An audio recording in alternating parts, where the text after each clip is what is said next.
Hello and welcome to our show Midwest Weekly, starring myself, Hairwiz, and also does anybody see CLT? I can't seem to find that guy. Yeah, he appears to be missing in action. So I will be by myself this week, but that is okay because we've done this a couple times. I think we can work this out. So yeah, we'll get into the episode here, guys. I'll do my best to give you guys the content here, and hopefully it turns out to be a good episode. But with that said, yeah, we're week eight. Week eight's done. Moving into week nine, we can see the standings here before we jump into the matches. But there's a lot that's happened. Small brains. What happened to you guys? 3-5. It's looking good down there. Bit of a collapse. What can we say? Um, Hidden Leaf losing this week. It was a bit of a shocker. Femboys maybe finding their stride once again. Maple Go and Scorch kind of finding their way back to kind of the middle of the pack in a sense. And Incarnate back on top of the standings. So there's a lot to break down of how all these teams got to where they are. And we are going to start with the first series, which is, I'll show the schedules here, but it's going to be Small Brains versus Maple Go Coalition. And it was a very fun series to play. Jumping here into game one. As you guys can see, there was a lot going on here. Lead having a nice Malphite game. Tanglefish also with Nexus doing really, really well bot lane, really shutting down Mono and Fidsick. Probably doing the best to shut down them I've seen in a long time, but it was very clean, very well executed. Seraphine Ash seems to be a very, very strong combo and something that's pretty difficult to deal with. Top side of the map was a bit favored for at least the early part of the game for Small Brains, but they were not able to turn that into a win in this game one. For the most part, the game was I'd say pretty chaotic a bit. Kind of go to the earlier part of the game here. I know the game started with a cheeky first blood on the bot side of the map, and kind of be the story of the kind of the game for Mapogo being able to get that lead and do a lot with it. Vic on the Olaf did have some pretty good success as well, being able to deal with this Jax pretty decisively. I thought the Sam Lad versus Zema matchup was a fun little matchup there. Aurora into Mel seems a little annoying for the Aurora, but still playable. I think. I don't think it's like a really bad matchup for the Aurora, but it's just a little annoying to deal with. But yeah, so as this game kind of went through into the mid game, really what it came down to was just execution there by Small Brains. Like I said, they were able to get themselves a nice little lead. Zemo was 3-0 on this Mel even earlier on in the game, but you see bot lane being starved out of CS, being put in a really, really bad spot, nearly impossible to play. And they tried to make plays, but they just could not pull it off in the end, unfortunately. So constantly getting punished. But yeah, as the mid game really got to playing, it was just about this Malphite, really. Malphite Seraphine combo. Every attempt that Small Brains made, it was just being punished constantly over and over and over again. And once the lead got so big, it was really hard to get through this rock. Having a tank build, not going for any AP in there, just like, hey, I'm gonna be a giant armor plate that you can't cut down for free. Even Mel had a hard time as he had the healing item. I always forget the name of it, but that new tank healing item, when you get that certain HP, you start to heal it up. That made a big difference in that situation as well. You can't just one shot as the Mel. But yeah, it was definitely pretty tough, to say the least. I think Papago has continued to show like their progression as a team this split. finding, these really difficult angles to keep themselves in the game and just relying on really clean team play overall. Nexus continuing to show why he's certainly an MVP candidate, just having game in, game out, really performing at an astounding rate. So that was kind of the story of this game, pretty much. I'll show you guys the ending real quick, and then we'll get into game two. I don't anticipate this being a super, super, super long episode, to be honest with you guys. As, seeing I am by myself, I'm probably just going to do some talking, do what I can, and then get on out of here. But we will jump into game two in a moment. What time does this game end? Hold on. Oh, okay, I got it a little further up. 29 minutes. Probably right about here. Here you guys go. Here's the ending. It was actually really, really nice engage by Fid. I think if he's able to catch Tango Fish in that ulti, I think that's enough to maybe win the fight. I mean, it's going to be still very, very close. But overcommitting for the Ashe who just doesn't end up dying kind of make sure the fight is favored on the side of Mapogo. So that's game one. Let's jump into game two. Let's talk game two here a little bit. There was a lot of best of threes this week too. I think almost every series went to best of three, which is really nice. It means the teams are very closely matched, which is always good to see. So yeah, game two, Yamano had himself a nice game. He finally got to play the video game for once. 8-3 and 16 on this Kaisa. Zema playing a Talia, something we don't see him play a lot, but I think it was a nice wrinkle in there. Pretty good coordinated play here by Small Brains. On the other side, you have Mepogo kind of playing a bit of a, it's a pseudo engage front to back comp. It's very interesting. It works with Caitlyn, but very interesting setup. My apologies, I just yawned mid-sentence. But yeah, very interesting setup.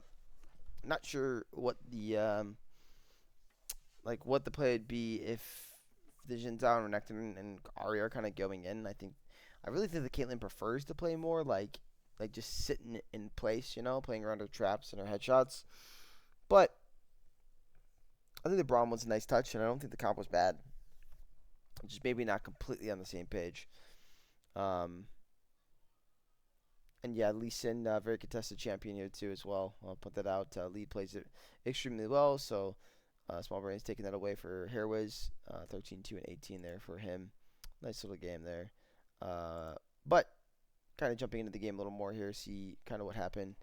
Yeah, I mean, I feel as though the big issue in this game was not respecting maybe some pathing from Hairways, getting a little bit overconfident in certain parts of the map and getting punished for it, as Jin Zhao was able to make a nice play. Lead takes the blue side, punishes Hairways heavily here. He's got a nice advantage here in XP and farm.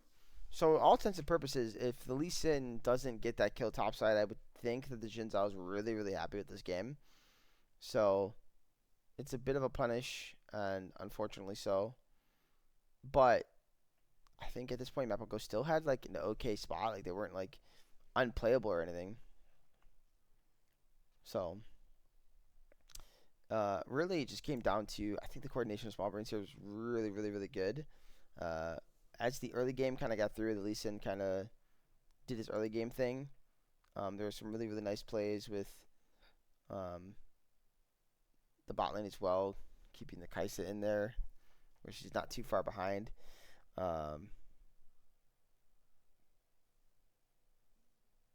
Yeah. I think that was the big thing. We'll kind of jump into the mid game a bit. There was definitely a crazy mid game fight that kind of turned the tide to this game when it was still relatively close. It was never a huge goal lead on the side of Small Brains for majority of the game, but it was significantly enough to kind of push Mapogo into not being able to make as many plays as they probably would like to. But yeah, I think it was Drake number 4. I think that's what it was, if I remember correctly. Yeah, it was this one. It was a really really nice setup play here from Vic into the Talia wall, and ends up just being a beautiful fight by the rest of Small Brains. It ends up only coming out 2 for 2, but the end of the fight ends up being a very very on the knife's edge for both teams. And I think if it goes the way a map will go, they could easily win this game. But unfortunate for them, Mono was able to step up and make some really really nice plays, playing around this Lee Sin here and just making sure to finish off the fight nice with a lot of DPS, a lot of damage. But I do think this was kind of that turning point in the game. And out of the Small Brains tempered it down, took this advantage, and we were eventually able to walk in and get a fight and end the game. But yeah, really well played by them. I don't really have a lot to say about these team comps too much. I think, oh, there's a fight before this. Kind of watch this fight. I think that it just simply came down to um, execution at the end of the day. I really don't think the comps are bad. Also, really nice job there by Vic and Zema to just and Maokai to just make sure that there's no contest from Mapogo. I thought that was really well executed there. So, um, but yeah, really really fun game two. Both teams really duking it out and kind of going the distance, um, which you'll always love to see. So, but with that said, we will jump into the next game. Kind of sprinting these games as fast as possible. I'm just kidding. I am. I'm not gonna lie. When you're by yourself, guys, you can't talk to yourself. It just doesn't work. I have to talk to you in hopes that this conversation I'm having with you takes me somewhere, even though you're not here with me right now. But you will be in the future. But yeah, game three. Really was it was a fun game, but Tango Fish on this Twitch really stood out. Like, made Mono's life pretty much miserable, darn near unplayable. Zema ended up playing pretty well on the Fizz, but it just wasn't enough. The rest of the team weren't able to find the angles, but it was a very close game. I think it could have gone either way. Just a couple of decisions kind of cost small brains a bit, but it was an exciting game three, without question. And Mr. Boofy here getting shut down early, but ended up coming back in the game. Volibear is a champion. Let me tell you guys, very balanced, very fair. Don't worry, we all love playing against him. Excellent champion. So, as far as the comps, if you guys want any breakdown, I don't really have too much to say. I think the Twitch was a nice wrinkle from Mapogo. We don't see this champion a lot. I think it's going to work really, really nicely, obviously, with the Rakan, coming from angles you're not going to see. Then Rakan gets a nice setup because of it. It'll work pretty well with the Oriana, just the same. In Viz, you can't see the ball. But there was still delivery service between the Rakan, Wukong, and the Volibear. Someone always can deliver the Shockwave in there. So I do think that the comp there is a really, really nice comp, and it's just a nice wrinkle there with the Twitch. I don't think Twitch is a champion you can play often, but I do think the Cleanse made all the difference here, as he's can tank the Sejuani ulti pretty much without issue, and kind of get away with plays because of it. So it was a pretty nice adaptation there from Apogo to try to pull off a pick like that. Um, I do think that Tango Fish is not going to continue to pull this out every week or anything like that. I think this was a situational pick, but I'm definitely intrigued to see what he's willing to do as the split progresses. He's definitely pulling out some different things, especially compared to the last split where it was just like really the last two splits, a lot of Corki, a lot of Ezreal. He's definitely strayed away from that, which I like to see from him because it's kind of opening up that champ pool a bit and willing to jump into different things. For the set of small brains here, I don't think I have really any complaints. I mean, you kind of know what your comp wants to do. I don't think your comp wants to fall behind because you have an assassin who needs to have gold. And you want your silver to scale. So if she falls too far behind, there's no scaling coming from her. So all your damage now is on an assassin pick that can't kill everybody, can only really isolate and kill one target, and on the Zahen top lane, who isn't like a heavy damage threat. He's more of a I don't know what to call him, like a drain tank bruiser or something. I don't know what to call him, but he's so unique. He does damage. It's not what I'm saying. It's just um it's not what you can get from the DPS of Sivir, right? So you're really predicated on that. And maybe that's the only spot they fall short on here in Smallberry's comp is just not having the damage threats. So, but yeah, as this game progressed, it was a really tightly contested game um, between these two teams, and in the end, it really just came down to once again execution. I think was the biggest thing. Mid game was definitely heavily favored in Mapogo as they're able to find a lot of nice things. Uh, After what like seemed like some nice small brain stuff, but then small brains kind of caught back up, made some nice plays like the mid 25-minute mark. Before just one call kind of leads to just losing a video game. I mean that's been the story of small brains all split, and nothing has seemed to change too much there. But it definitely had potential to be really good. I think for them if maybe they just played things a little bit differently. But we'll definitely see these teams might be rematching here in about a week. It's pretty much as of right now, based on the standings, it's either Small Brains versus Scorch or Small Brains versus Mapago for that sixth, seventh spot, um, or between the sixth and seventh seed for that sixth seed in the playoffs. So really, I think this last couple of weeks for Small Brains, you've got to see a lot from them to know like can they compete, and I think they can. But whether or not they will beat either of these teams, whether it's Maple Go or Scorch, is still up in the air because they didn't do it the first time, right? But both series were very tightly contested. As far as Maple Go goes, I feel pretty confident in them. I can definitely see them making playoffs still through play-ins. They're a good enough team to do so without question. I think their matchup still does kind of depend. I think if you get the Small Brains matchup, it's a harder matchup. If you get IBP, I think you feel more comfortable in that at that fifth seed. Now, I think there's a small chance they can get fourth seed. I mean, I could break it down maybe towards the end of the episode, but it's very slim, even if it does exist. So that is the situation. But I'll let this play out. This was the end of the game, and as I said, unfortunate stuff for Small Brains. They're able to snag a Baron here and Baron into lose. Baron into is quite the situation. And yes, meet Volley Bear as a champion, by the way, guys. He's fair and balanced. Boop.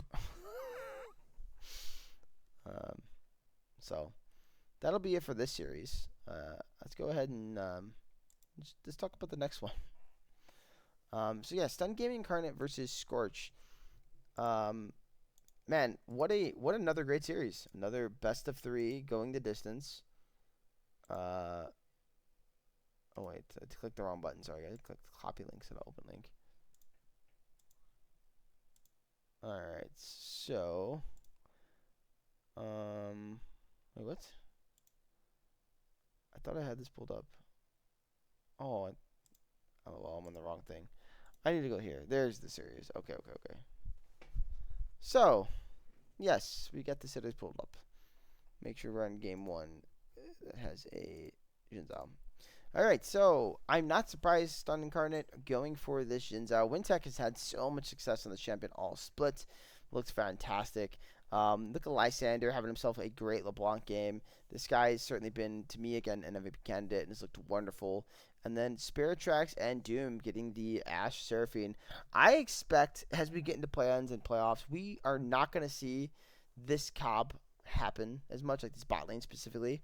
It seems like one of the most oppressive bot lanes in the game right now. It's very strong. So you either take it yourselves, right, or you ban it. I think that's the angle. So you ban the Ashe, you ban the Seraphine, you ban one of them. Or you just take one of them from them so they can't have it with a B1 pick. But yeah, I mean, Jin Zhao plus that bot lane, I mean, you're getting a lot of power picks here out of Stun Gaming Incarnate. On the other side here, Scorched, I do think they got a pretty nice draft. Seeing Olaf pop up again. But Olaf just hasn't had the success I feel like he could have as a top lane pick. He's done well like in the early game, but he's been falling off so hard. I wonder if teams start to stray away from that as well. And then you look at the rest of the score cheer. Witchcrafter came in for Boonstra, wasn't able to play. Calico and him did not have a fun game, it looks like, down there in the bot lane. And Bananasaur, probably one of his least shining moments as a mid laner. They're split. Rusty just kind of trying to do what he can on the J4, but there's only so much you can do. When you're playing against a LeBlanc, when you're playing against, to be honest, a Jin Zhao is not like your favorite thing to play into either. So you do have some targets to jump on, but we all know like it's never easy just killing an Ash Seraphine for free when it's that combo. It's something different, man. That combo is different. It hits different. Oh wait, this is the wrong game here. My bad, my bad. Forgot that I'm on the Twitch here.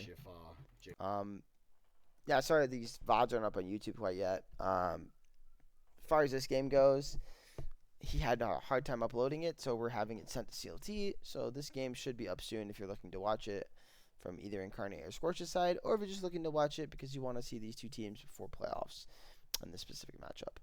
But yeah, let's go ahead and jump into the game. I think when you kind of like break it down, uh, what I feel like these two comps want here is you really want the Ari to be strong, but I also think you want the LeBlanc to be strong. So I think that a lot of the focus in this game should be towards that mid. Now, I do think hoping out Olaf is good as well.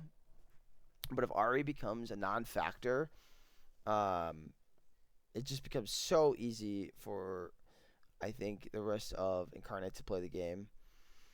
Also, I don't think they have a lot of answers for Jin Zhao here. Um, like, maybe Olaf can kill him, I guess. Like, maybe that's your answer, but if he's just hitting the front line, I don't think it's what you want from your Olaf. So I do think looking to find angles to get mid ahead was crucial. Looking at the early game already, you can kind of see the Jin Zhao making sure to focus and make the Ari's life as hard as possible. And once LeBlanc gets any significant lead, it gets very difficult to play. Yeah, you can charm her dash, her distortion, if you're quick enough. That's kind of why the matchup's not too bad for Ari and it's playable. But, like, again, it's hard for the J4 to really make plays mid, and that's what kind of sucks here because you really want to put the Ari in a good spot. So, but yeah, it looks like the problem starts to happen and starts to happen very quickly. Based on the 17-2 score, I'm not really surprised there. I think what I've seen a lot from Incarnate this season is one, they're really good at playing a really aggressively fast style of League of Legends. They get a lead and they kind of just push it down your throat. They're not really afraid to play.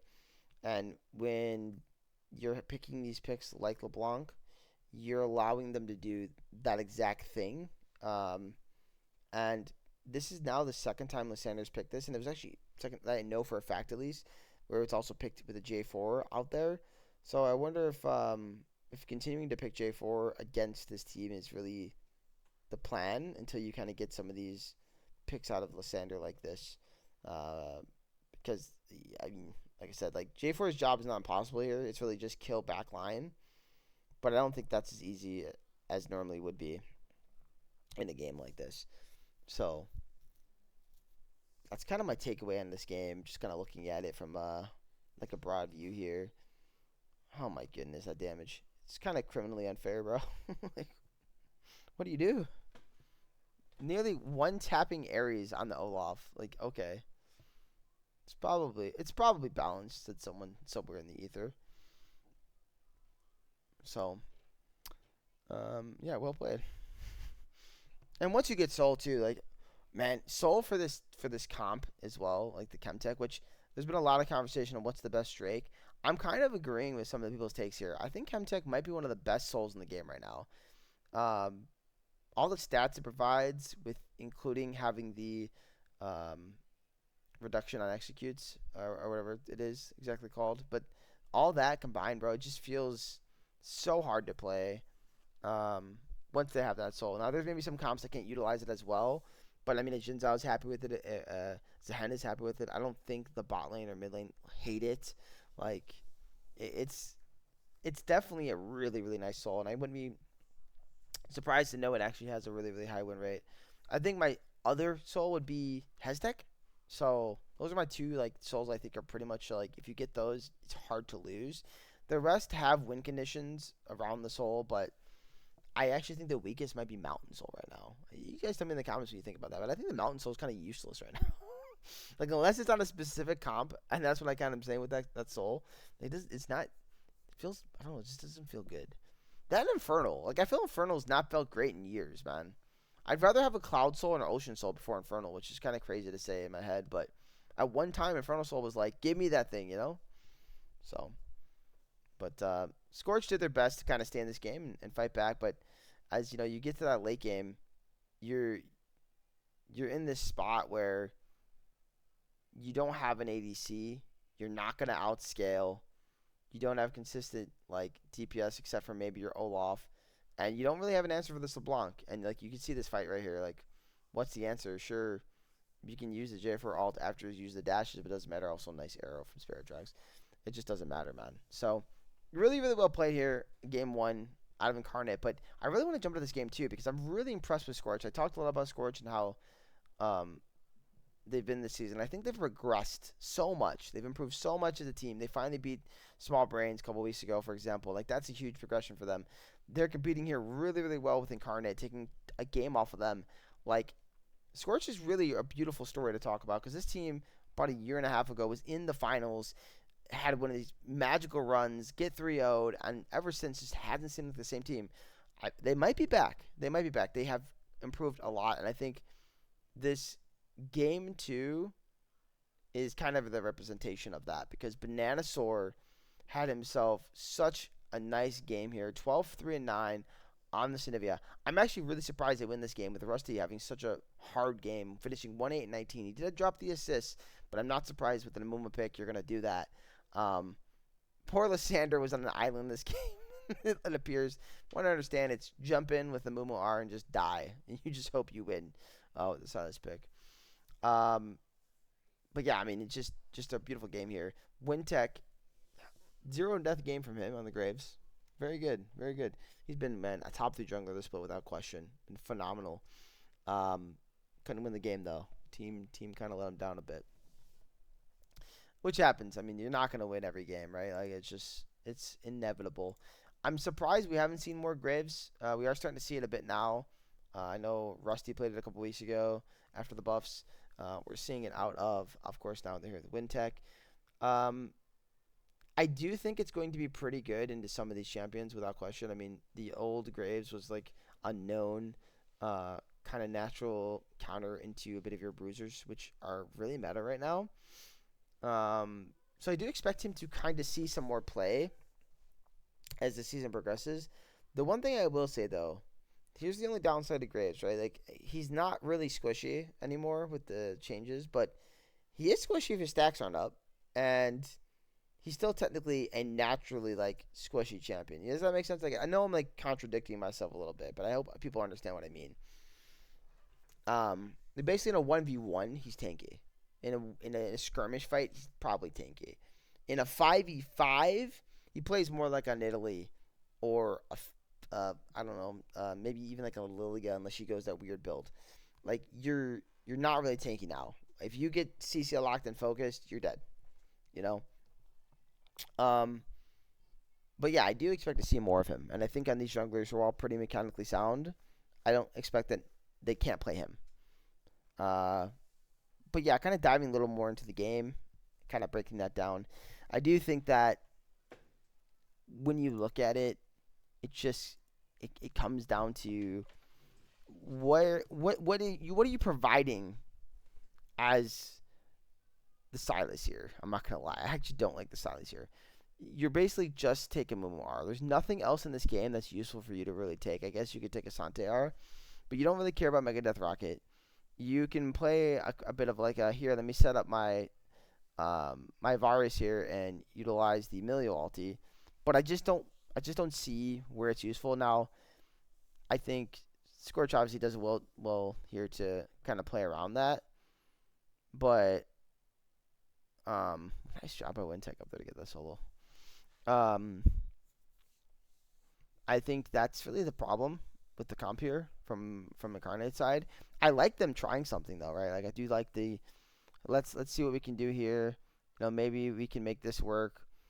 But if you don't just like completely one shot somebody in the fight and just completely break the fight, it's kind of like I don't want to say impossible to play, but it's really hard for the rest of your team to do what they need to do, and you're just probably getting one shot most of the time. So I feel bad for Lysander a little bit, but he had a nice LeBlanc game beforehand, so he still should have been feeling good. And he's like, "Look, guys, I'm cooking. I'm cooking. I'm 17 kills to 14 deaths. All right, that's how we do it." uh, you know. So let's jump a little bit more into the game. Let's kind of see the mid game. What was the timestamp in the game? Oh, this is a long 46-minute banger. Jeez Louise.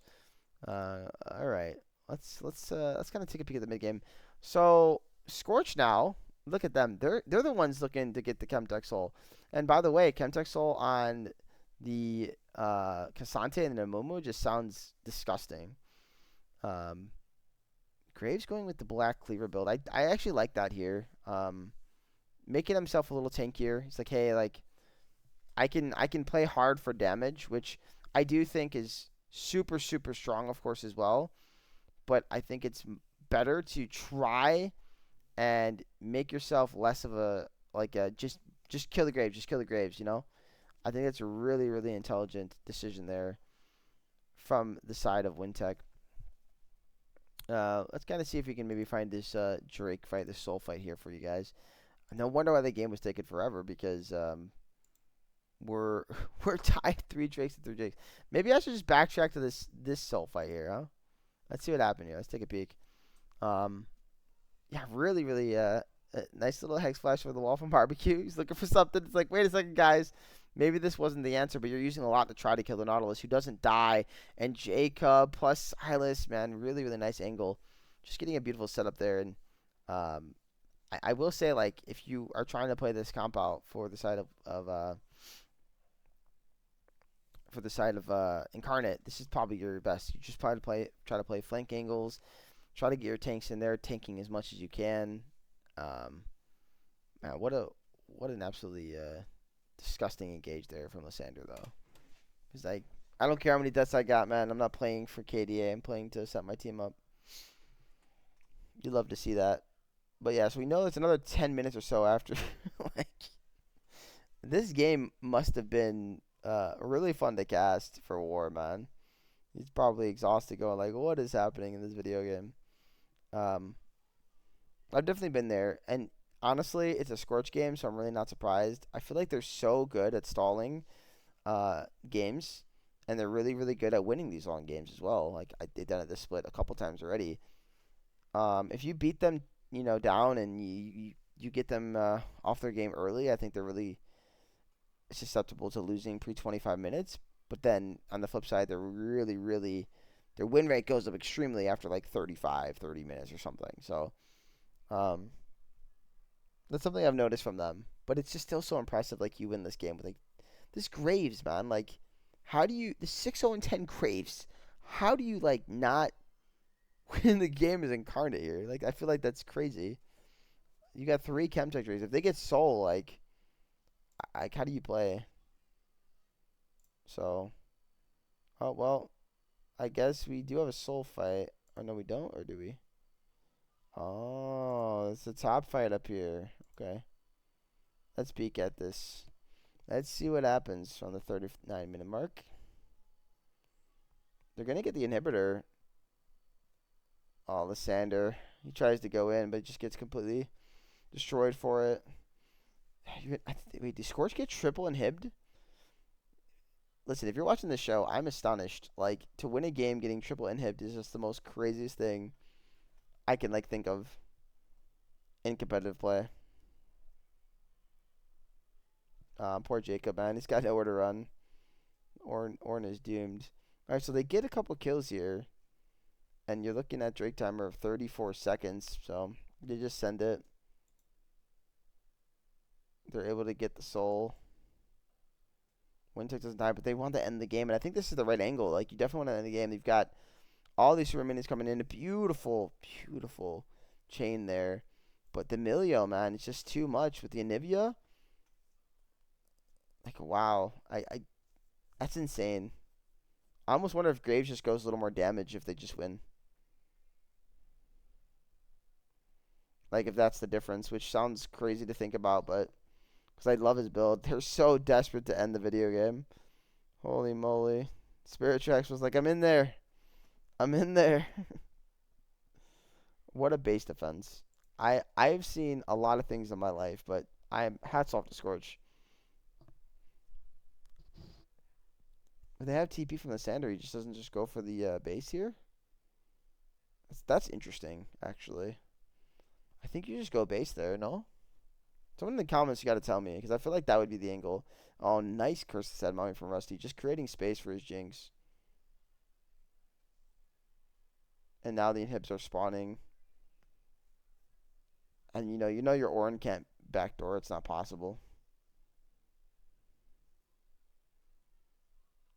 Wow, that's kind of insane. And once the base is like safe, once the base is safe, it's so hard. Let's see this final fight, and we'll get into game 3. Yeah, because Jinx scaling is crazy, and she's got 5 items here. Like, it's 45 minutes into the game. Five items on your Nivea, 5 items on your Jinx, 5 items on your Milio. That's just insane. Even through Ornn items. Just gonna watch this real quick, and I'm gonna be mesmerized in the game here. So don't mind the dead air time of me saying nothing. I just want to be amazed by video game. Rusty's like, guys, I got it. I'm defending the base. It's interesting. I don't know if Incarnate's game plan is the game plan, but they're trying to kind of just push on all sides, but I kind of get punished for it. Wow. What an ending to a game, honestly. That's pretty crazy. All right, well, let's jump into game 3. I'm gonna click off of that. Yeah, game 3 here. Okay, Wintech, Volibear time, Ballon Champion, Spirit Tracks, Corky time, fun stuff. Um, yeah, I like this. Lysandra and Akali. I've seen this guy's Akali is very good as well. He really likes his assassins. Um, definitely very good on them. I'm intrigued by Scorcher's comp a little bit. I don't hate the Zac.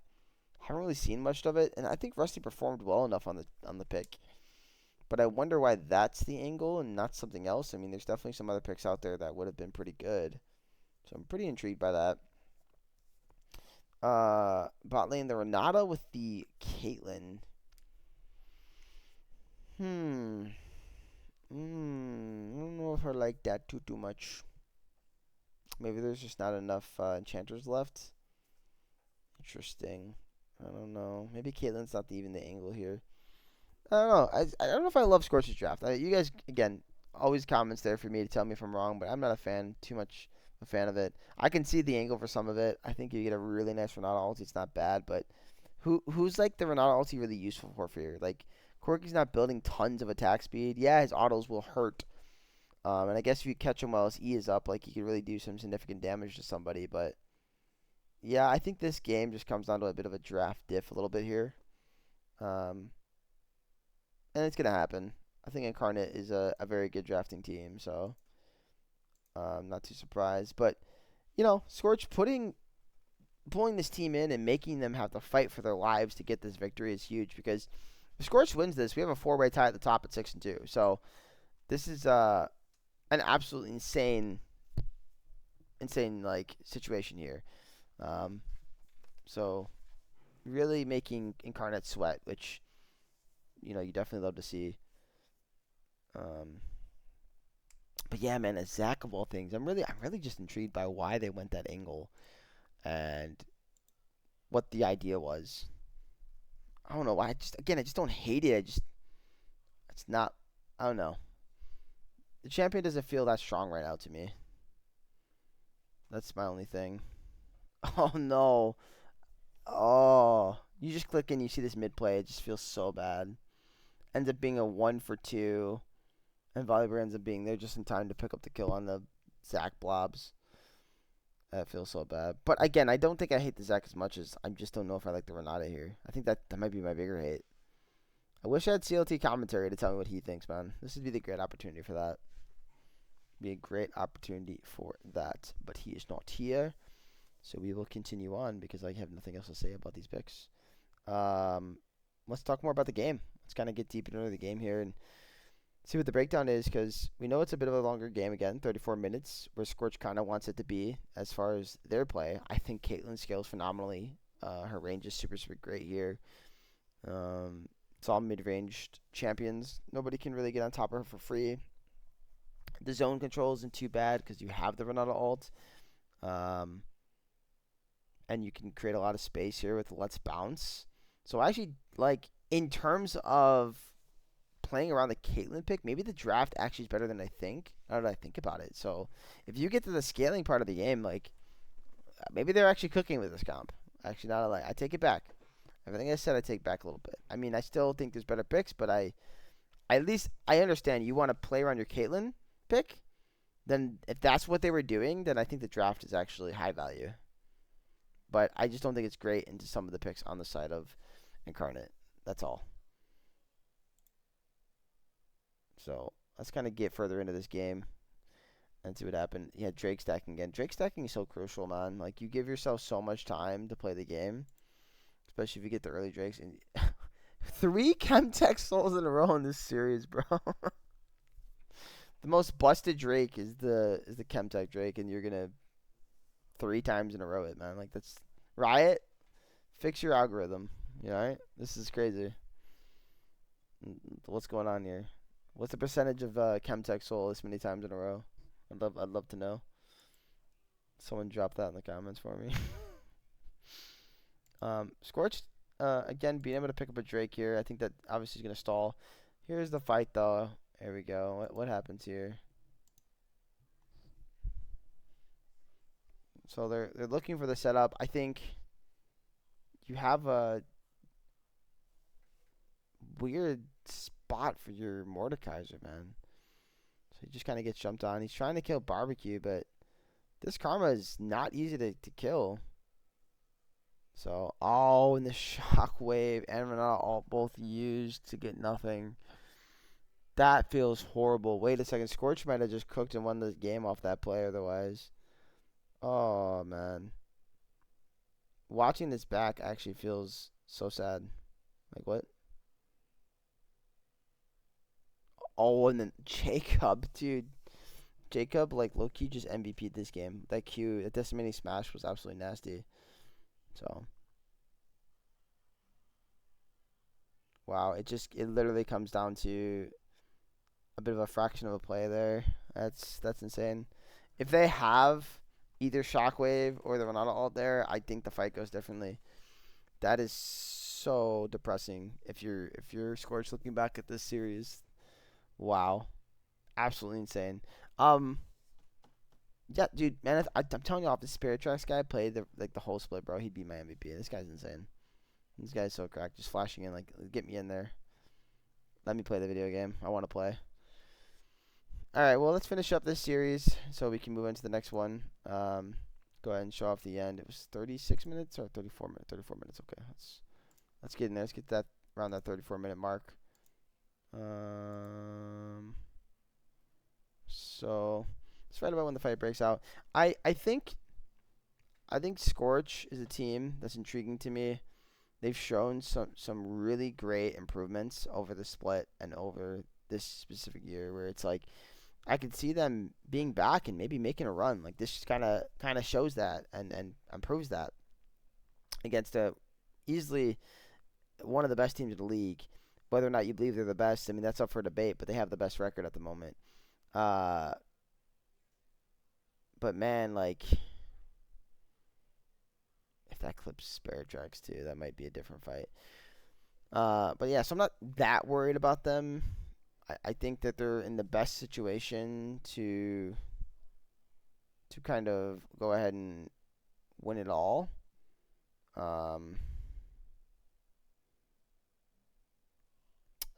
But yeah, I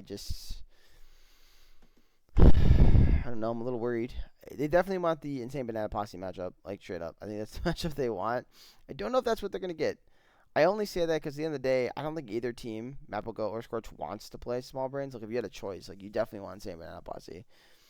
On the other side, Incarnate Man, they look so good. Like Hidden Leaf did beat them, and they have shown some cracks in the armor, but they have a really good team. The pools are deep on most of the players.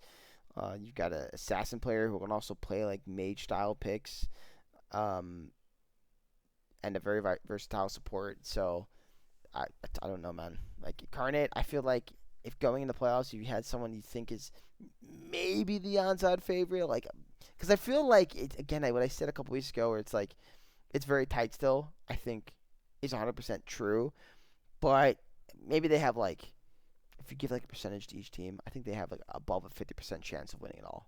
Like that's kind of my mindset on them right now. They look super good. They're going to be a hard out for anybody in playoffs, and being double elim, even if you beat them once, I think they can come back from lower bracket and pull it off. So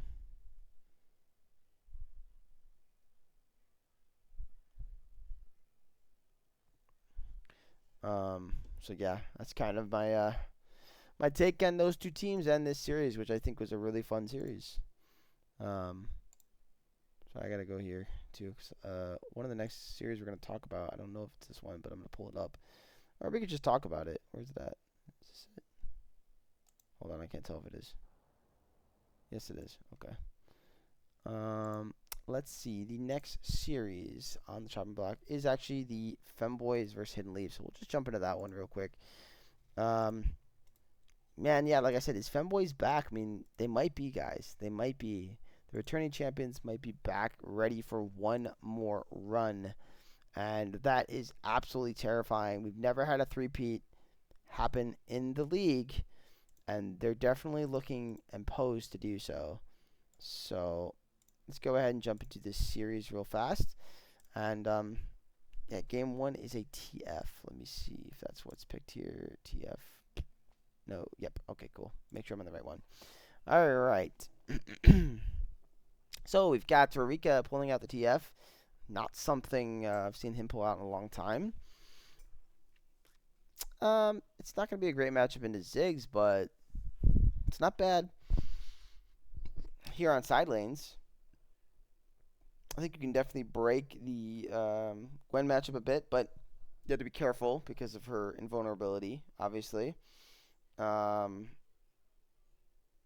lane's kind of dangerous a bit. I mean, you got Nautilus Ash. If you TP down there and they don't get a really nice Nico ult, could be a problem.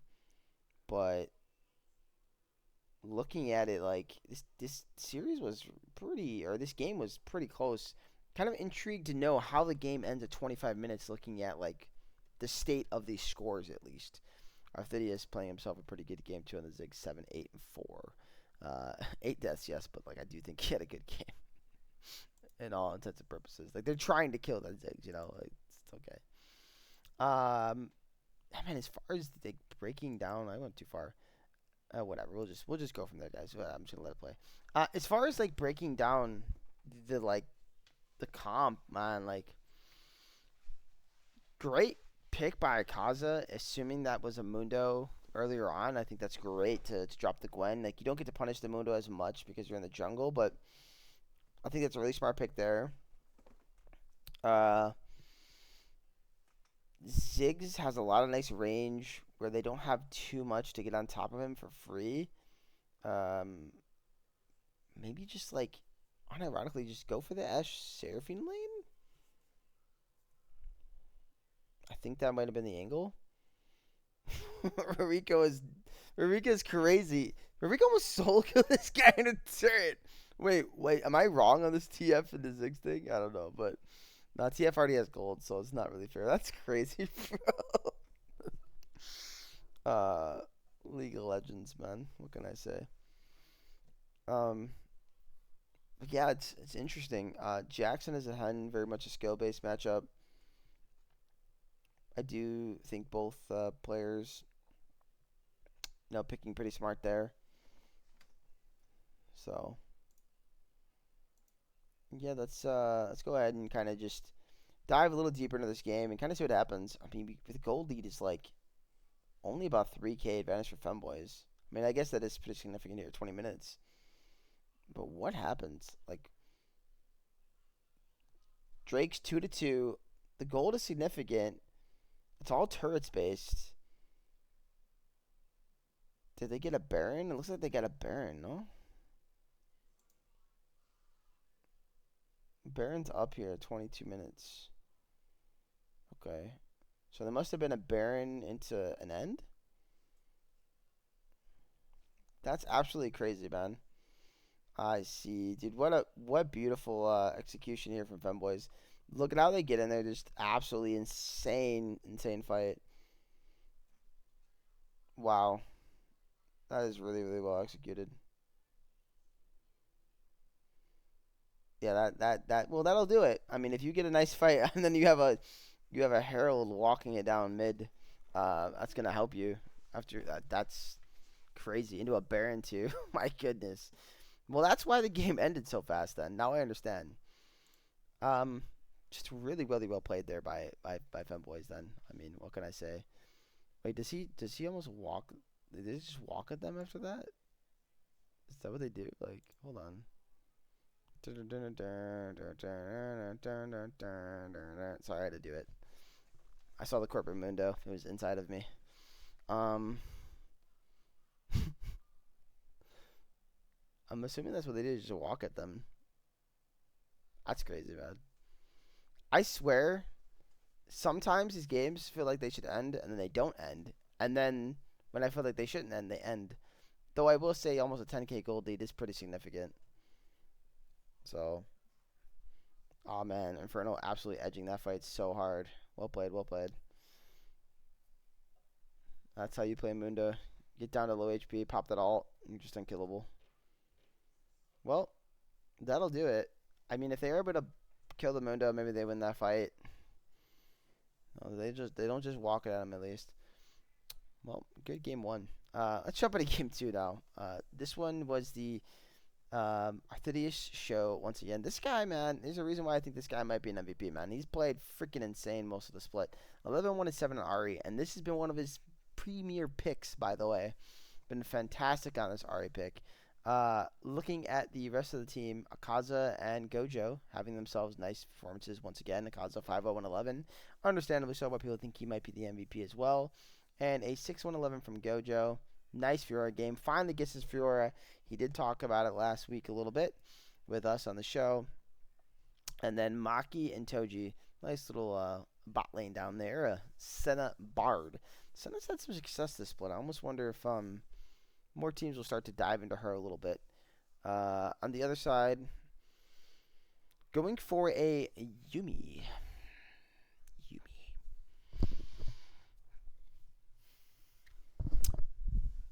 Yeah. Well, cool. What a champ. Guys, I don't like Yumi. I think it has spots. I mean, it does, but I don't like it here. There's nothing to me that she can make like a god in this game. I think that matters. Like there's not a Hecarim or a Vlad or like an unkillable Ezreal or something who could just continue to dash away or some crap. It's fine. I think it's not too bad with Sivir though.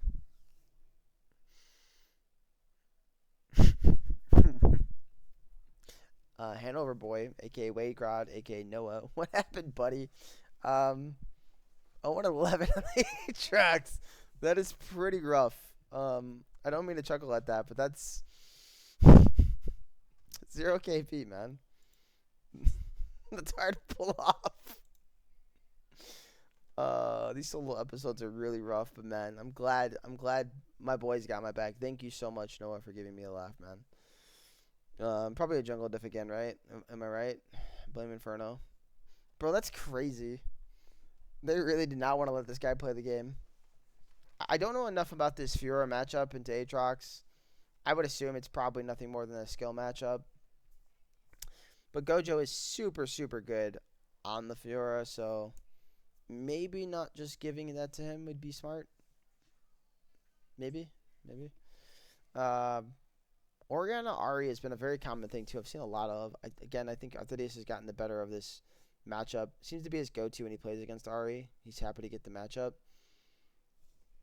Kind of feels like maybe a way of kind of beating Hidden Leaf. Don't give them that matchup for free too. Like, I'm starting to dissect them, guys. I think I know how to beat all these teams. Hidden Leaf's been downloaded. Next up, download the Femboys. I'm just kidding. Um, I'm not kidding. I'm downloading, but I'm downloading for you guys, not for me. So there's your way to beat Hidden Leaf. Just don't give this guy Ari into Oriana. It's got bread and butter pick.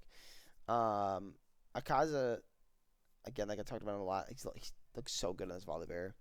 I think Volibear is actually looking like a really good champion too. I think he needs to get a little more play than he's getting from the rest of the league. Only a couple players really picking him up. But he has looked very, very strong. We just talked about the Wintech in his series, looking fantastic. Nice solo kill there from Mr. Mid Laner himself, Arthadius, to Rurika. But yeah, I wonder what the scaling is in this game though. Like if this game goes the distance, these again. I wish I had someone to ask this question. Like the Senna Bard outscale Sivir and Yumi. Like I feel like no, but then like yes. Because at a certain amount of souls, like there's so much range coming out of the Senna. Like unless you get on top of her, she just gets to free fire.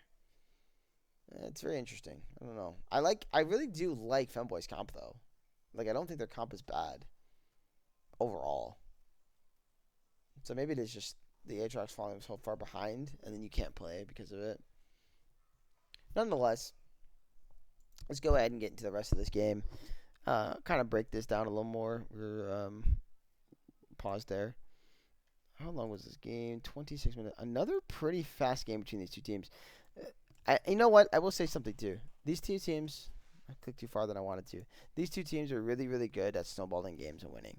Like that is definitely something. It's always been a Femboys thing. And Hidden Leaf this season's so much so has like they get a lead, they really just say nope, it's ours. GG, game's over. Like we're not giving this back to you.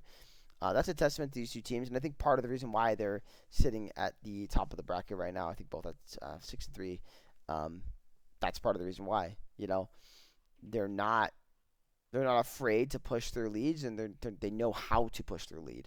It's not easy to do. Like winning is an art, man, and it takes skill just as much as anything else in this game.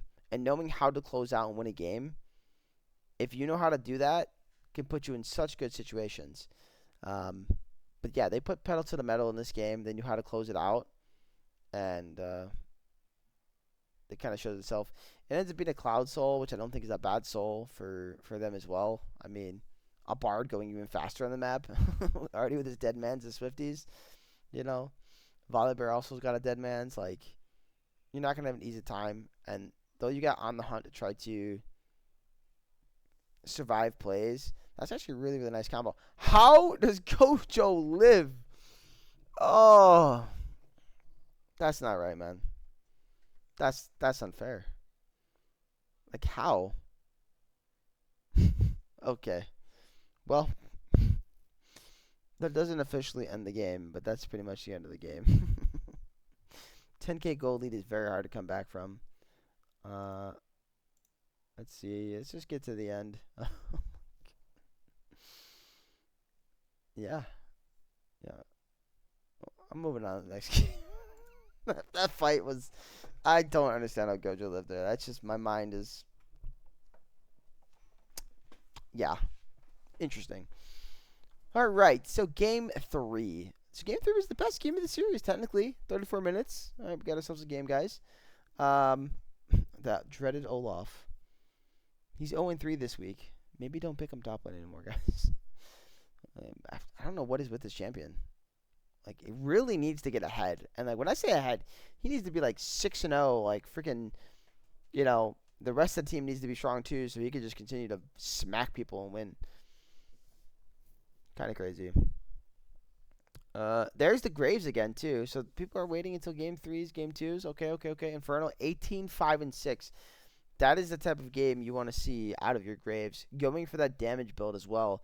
I'm telling you, I wonder if Wintech goes the damage build, if it's enough to actually get them over the hump that game.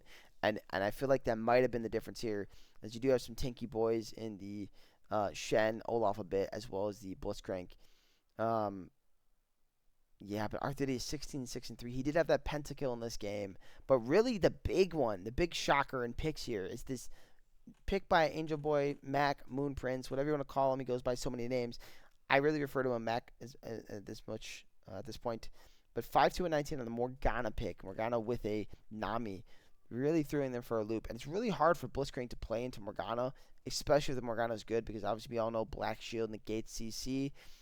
And Blitzcrank's whole entire kit is, I grab you, pull you into my team, and we kill you. You can't do that if there's a Black Shield. So,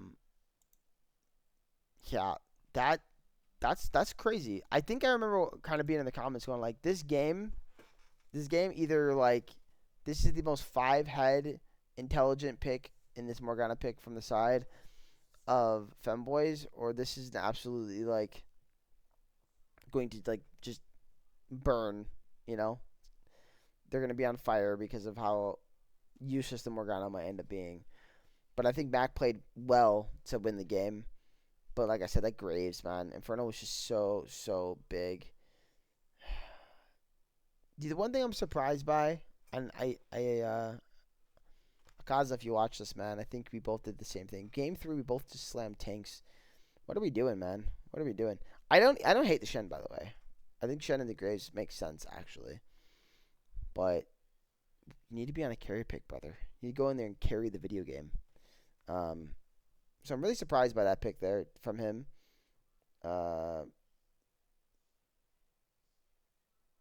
So really, this game, though, if I remember correctly, just came down to like a couple fights. One of them was the pentakill fight that did stall the game for a little bit, and there was potential that maybe after the pentakill, Hidden Leaf could have made some moves. But it was such a close game. Really crazy to see the Darius as well. Don't see this pick a lot, but I think he played it. He played it well, and he kind of redeemed himself after they came to the 0-11 sprint rundown. But yeah, let's see if we can find the pentakill and kind of find the end of the game. I'm not gonna lie to you guys, I'm starting to tire out a little bit. Third game in, talking by myself for whatever it's been now, an hour. An hour of talking by yourself is actually a long time. I mean, when these episodes are 2 hours and the talking is split up, it's not so bad. It's not so bad. But when did the pentakill happen? Like, I actually don't know. He's got 16 kills, so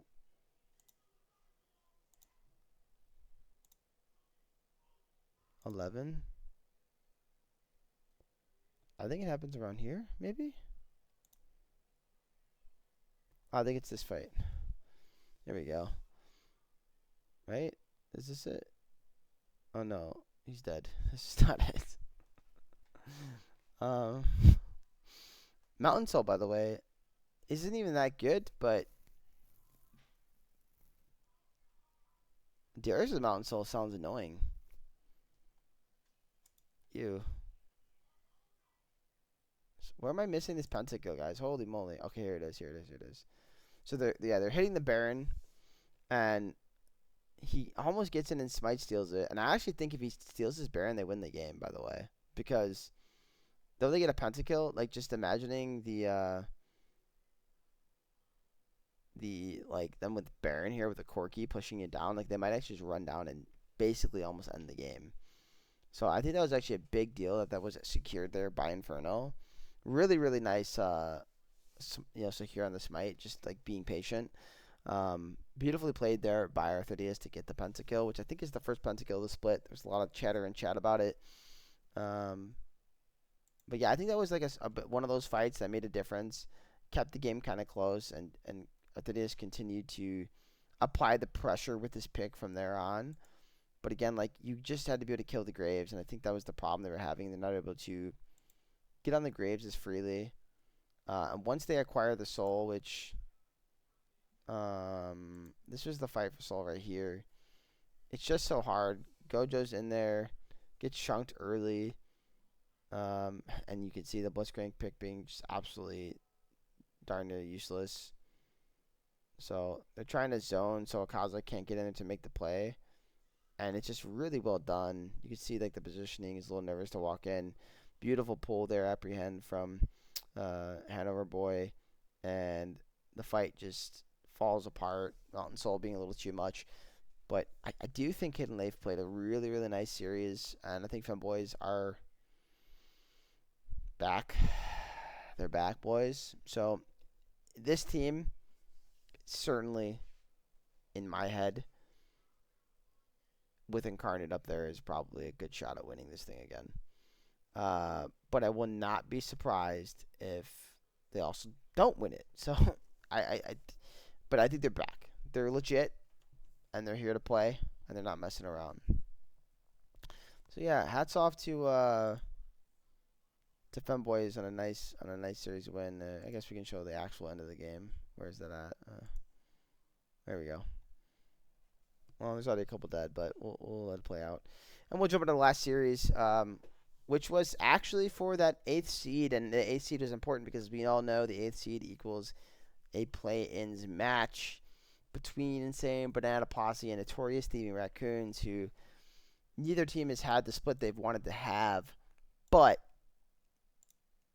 the most important thing isn't about how you start, it's about how you finish. Unfortunately, though, IBP was the one that finished strong, at least when it comes to the series. They'll have one more series to play, but they have made it into play-ins officially. So, game 1 here. Now, this series was certainly close. Game 1, Noob going to mid lane. They're finally making their team official. So, Crackler on AD, Thresh on support, Flame in the jungle, and War top. So, IBP is not messing around anymore. Stanley had done that lane swap top lane, picking up the Quinn, which is an interesting pick. We don't see that very often. Having some fun up there, flying around like the bird he is. But it does suit him well. He is an AD carry player, so I can see that working out. Dionysus playing the best he can here on this Aurora. And the rest of the team, honestly, not playing too bad from the side of NTR, but it just was not enough to overcome Insane Banana Posse, who was determined to win and find themselves into the playoffs or play-ins. What do I kind of think about these comps? Well, I think any Quinn comp will be interesting because it's Quinn, but it is playable. The champion just needs like gold, needs to be ahead. The rest of the comp isn't too bad. I mean, the Shen jungle isn't horrible. I love that dive from Penguin Jack, by the way. I love stuff like just making plays and being active. That's something that NTR has improved on a lot. If they can hold their heads up high, man, you guys have come 9 weeks of tough games, but 9 weeks of improvement. If only there was maybe like 4 or 5 more weeks, maybe you guys would have a chance at making the playoffs. But yeah, it just wasn't so. But yeah, looking at it, like, that's kind of my feel about the Quinn. Like, he just needs to be ahead. Ash Milio is not too bad. I really like how they did not give the Ash Seraphine over. But Ziggs is really obnoxious to play against as an Ash. Like, you don't really have the range to deal with it. So I think that was really smart from them there.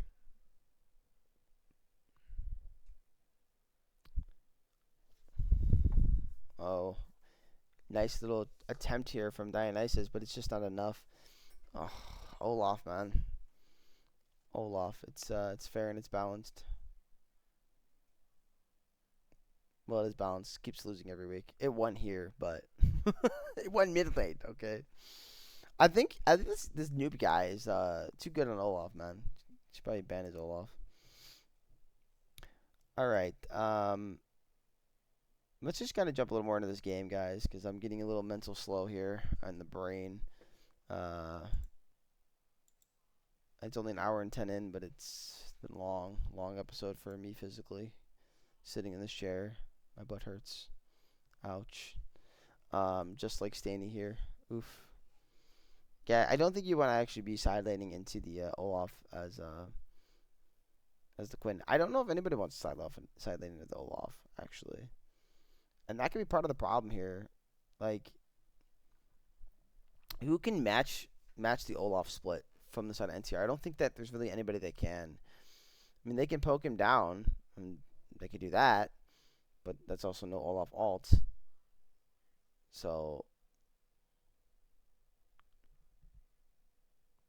definitely not easy.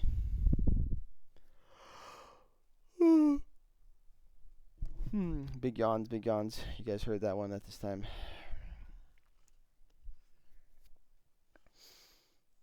Alright. Well, I'm going to be honest with you guys. I'm just going to jump into the middle of this game and just kind of see what happens. Baron is secured at 25 minutes. And now we'll commence the push after we... Wait a second. Wait. This is the other team. Let's get push. Hold up. So, what happens? I see a dead Seraphine. They're trying to split everywhere and they get punished. They have Infernal Soul, by the way. Like, you get... Like, do you have to play a 1-3-1 here? Couldn't you just send your Urgot or your... I mean, I think at least your Urgot with your team. Or, I mean, because you cannot get caught out. Like, that's important.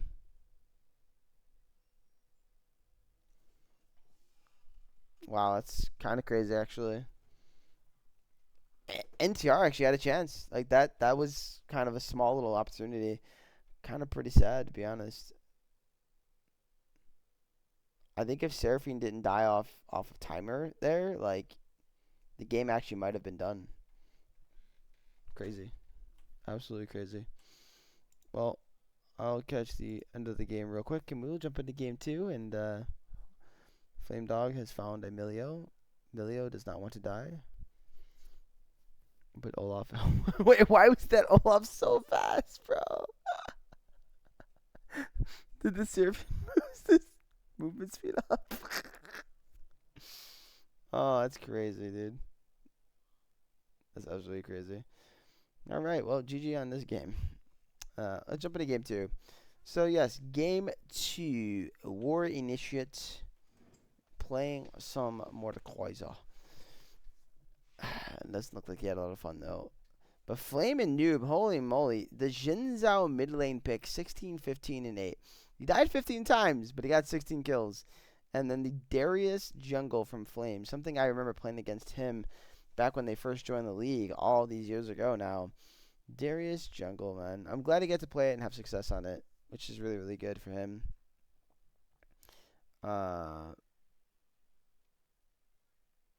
Kind of crazy.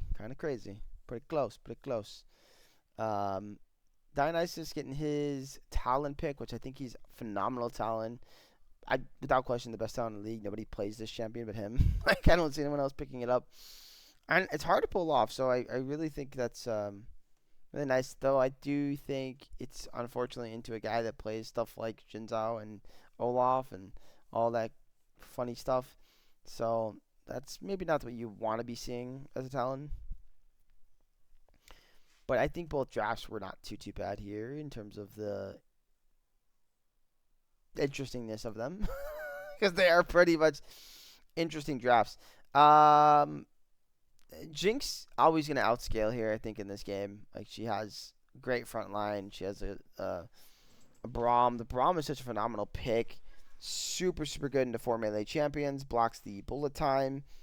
Like, Threshold Day, what a pick, man. Really intelligent. I do think there's a world where this comp could work on the other side, though. I think you have to, like, play it almost, like, perfect to make it work. Nice solo kill there by Dionysus. Not surprised he's able to pull that off. He's pretty good at video game. But yeah.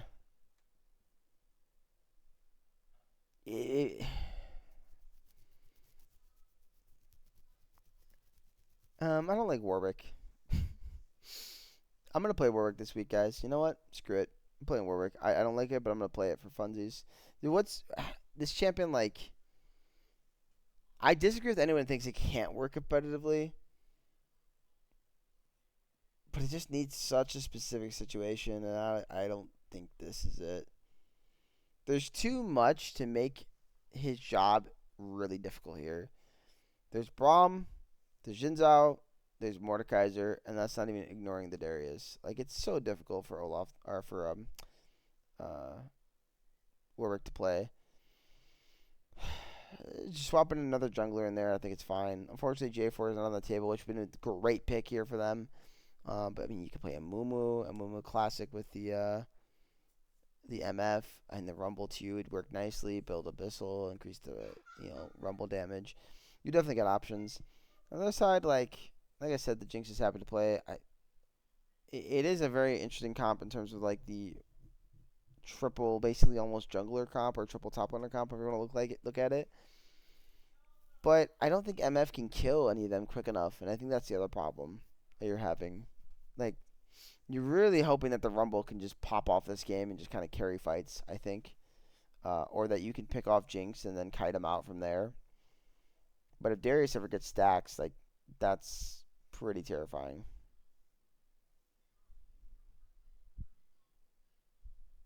So, um, but yeah, it's funny comps here.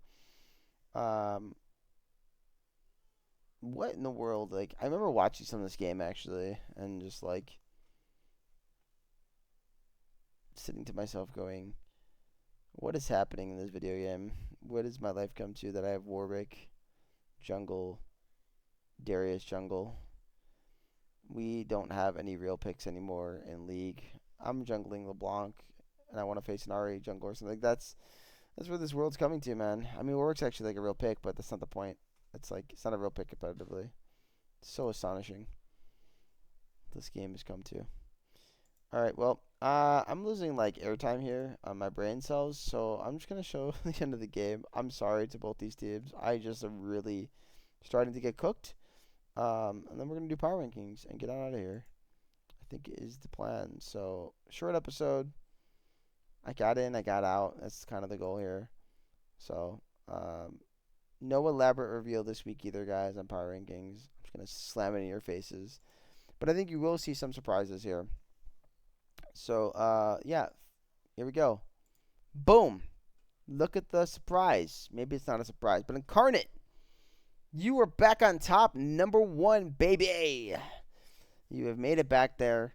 I really was not sure if I want to drop Hidden Leaf further. I think their series with Fun Boys was close. I think Hidden Leaf has beaten pretty much every like top team in the league to be here. So I do feel like they deserve to stay at the #2 at least for one more week. Let's see what happens next week as they do the Mapago Coalition. But they're only going to drop one spot to the 2. Funboys moving up a spot to the 3. And sorry, I don't like to like punish teams for this, but Mythos, you didn't play a series. You got a free win against VIP, who forfeited, sadly enough. So they drop a spot. Find themselves at the 4th. I do think more than likely this will be your top 4. I don't see why it doesn't play out that way. At the end of the split. And then Map will go with a nice win over Small Brains. I think they've earned their right to be a little higher. I think they've had the most consistent kind of comeback of the split. If I'm not mistaken, they were 0-3 to 5-3, or maybe they were 1-2 to 5-3. But yeah, they started off pretty rough, so they've kind of come back. I think their win streak is a beautiful thing to see. Can they finish it off with a win over Hidden Leaf? I think it'd be actually like insane. And I do think they could sneak the 4th spot if they do. So it's possible that is there for them for the taking. So they find themselves at the #5. Scorch dropping a spot to the #6, and the rest of the power rankings play out as it's been all split. Small Brains at, or not all split, but basically the last like 3 or 4 weeks. Small Brains at the 7, Insane at the 8, Notorious at the 9, and Vancouver, you're not here, so you're at the 10. And that's not changing next week. But yeah, it's been a fun split for power rankings. It's been a fun split for games in total. And I'm so thankful that everyone's come out and has watched the show, supported me in CLT, and supported the league. I think all these teams have been excellent. We've had some great matchups, some great series. I mean, this week alone, we had 3 series go the distance, something we hadn't seen all split. But yeah, I mean, just a quick little breakdown here of the last week's schedule here. So we have Stun Incarnate against IBP. There is meaning here. Game losses, even just simple game losses, could make a difference for Incarnate. More than likely not. They should finish off the season, I think, at 8-2, or 8-1. I'm sorry, and secure that 1 seed, which means they will get a bye if they do. But it has some meaning. I mean, if they lose, a shocking loss could shape up some things differently. Scorch versus Femboys actually has a lot of meaning. Scorch might still be able to find their way into the 4th seed as well. I'd have to double check all that. I really don't know. Let's see. Hold on, let me look here. So if they sweep, they go to 13-8, and Femboys drops to 13-8, and if Maple loses, so that's their way. That's how they do it. That's what they need. What I just exactly said. They could get the 4th seed. So it is still plausible and possible here. So that actually is a really important series. Leaf versus Makobo Corp, kind of similar. Can Leaf fall out? Let me think about this for a second. If it's a sweep, they go to 13. I'm doing it based on sweeps, like it says B2L. They'd go to 13-7. 13-7 would still be better than 13-8. So I don't think Leaf can actually lose their spot. No, they could. If Femboys wins and Mapako beats them, they could lose their spot.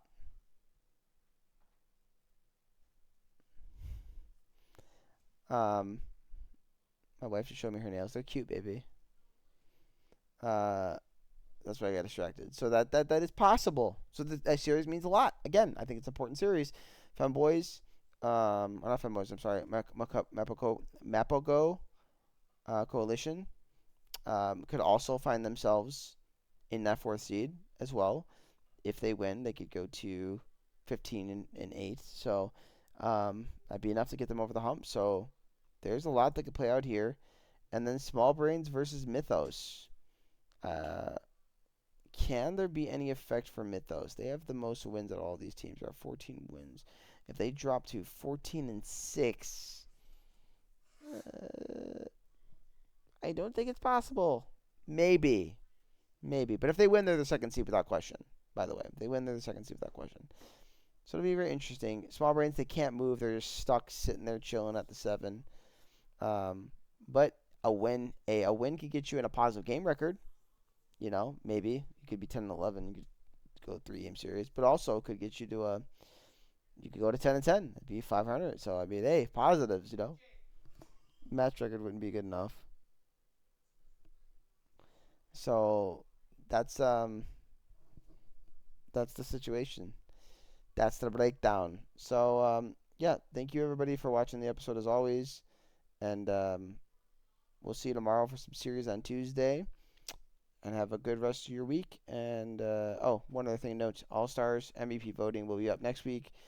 I did make an announcement about it, but MVP will also include play-ins because we have determined that it's really important that MVP, of course, is somebody who is in the playoffs. I know a lot of times people vote the player based on the record, but I always will employ you guys to consider that would a team be where they're at without a certain player on that team when you're voting for the MVP. I will never ever tell you guys what you have to vote. I think a lot of people are really feeling Nexus. Some people have talked about Lysander, as I have as well. There's even the Hair Wiz conversation. There's a conversation about maybe someone like Inferno. I think there's a bunch of different names we can kind of talk about again. If we want to have one more conversation, maybe after week 9, we can do that just to see how things kind of shape up before play-ins. But yeah, I think it's gonna be a fun last. I guess we'll go last 2 weeks of the regular season. We'll just call play-ins the last week. Good luck to all the teams, and I will see you next week, hopefully with CLT. So GG, and I hope you enjoyed the episode. Bye bye.